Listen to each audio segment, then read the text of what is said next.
ये जो प्यारी सी वीडियो आप देख रहे हैं बर्ड की, ये मेरी फर्स्ट बॉर्न थी। आप कह सकते हैं मेरे दिल का बहुत ही इम्पोर्टेंट हिस्सा था ये। आज से 6.5 साल पहले जब हम लोग नोएडा में थे, मेरे हस्बैंड लेके आए थे और इन 6.5 सालों में ऊबर ने कभी मेरा साथ नहीं छोड़ा। मेरी प्रेगनेंसी का टाइम जो कि हर औरत के लिए बहुत ही इम्पोर्टेंट होता है, उस दौरान मेरे साथ बहुत अप्स एंड डाउन्स हुए, बट ऊबर हमेशा मेरे साथ रही, बहुत कुछ सिखाया उसने। बट ये 20 और 21 की रात, यानी 20 मई 2025 की रात को ये हमें छोड़ के चली गई। मुझे पता था ये दिन एक दिन आने वाला है, लेकिन कहते हैं ना, सब कुछ चीज़ें जानने के बाद भी आदमी एक्सेप्ट नहीं कर पाता है, और इसीलिए मैं इसको अभी भी एक्सेप्ट नहीं कर पा रही हूँ, क्योंकि बर्ड्स की लाइफ जनरली 7 से 8 साल होती है। स्पेशली ये जो ऊबर की स्पीसीज थी, इनकी 7 से 8 साल होती है। बट जब मैंने इसको उठाया, अपने हाथों में लिया, तो ऐसे लग रहा था कि बस अब मतलब मेरे दिल का, मेरे शरीर का कुछ बहुत इम्पोर्टेंट हिस्सा चला गया है, मेरी लाइफ से बहुत इम्पोर्टेंट चीज़ चली गई है। आंखों से बस आंसू गिर रहे थे। वही हाल मेरे बेटे का भी था, कुछ बोल नहीं पाया, बस रो रहा था। बट ऑल आई नो कि ऊबर ने बहुत सारी चीज़ें सिखाई हैं, मेरे साथ हमेशा रही, मुझे बहुत सारी चीज़ें सिखाई। मैंने बहुत कुछ सीखा उससे। सबसे खूबसूरत चीज़ जो मैंने सीखी वो ये कि अनकंडीशनल लव जो होता है ना, वो कैसे होता है। मुझे कोई किसी और एनिमल का एक्सपीरियंस नहीं है, किसी और पेट का एक्सपीरियंस नहीं है।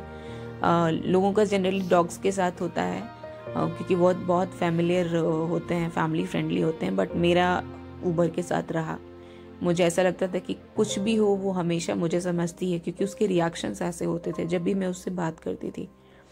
और हमेशा उसने इतना प्यार दिया कि उसका प्यार दिखता था मुझे, मेरे बेटे को, या फिर मेरे हस्बैंड के साथ उसकी बॉन्डिंग हो तो अब अनकंडीशनल था, कोई कंडीशन नहीं, कुछ भी नहीं, बिना कुछ बोले जब आपको कोई प्यार देता है तो उससे खूबसूरत मैंने ज़िंदगी में कभी कुछ देखा ही नहीं। और यही चीज़ ऊबर ने हमें दी है। ऑल्दो वो हमें छोड़ के जा चुकी है, बट मुझे पता है कि भगवान की ब्लेसिंग्स उसके साथ हैं, वो भगवान जी के पास है, and from there she is protecting us. उसका प्यार हमेशा वैसे ही हमारे साथ रहेगा, and same is with us. हम भी उसे हमेशा वैसे ही प्यार करेंगे। इस घर में हमेशा उसकी प्रेजेंस रहेगी, हमारे दिल में, हमारी लाइफ में हमेशा रहेगी। मेरे बेटे को संभालना बहुत मुश्किल हो रहा है, मेरे लिए भी बहुत टफ हो रहा है, बट ये टाइम भी हमें गुजारना ही पड़ेगा।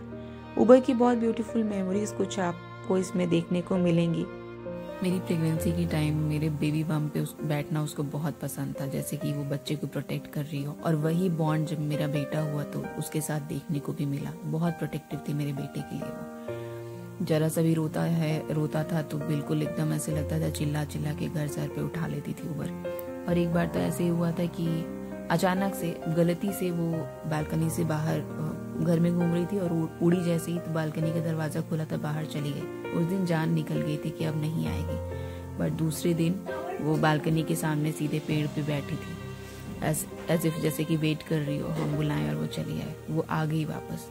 तो ये कुछ उसकी बेस्ट मेमोरीज हैं। वैसे तो सारी मेमोरीज बेस्ट ही हैं, इससे ज़्यादा अब कुछ कहने को है नहीं। All I can say, I miss you and I will love you always.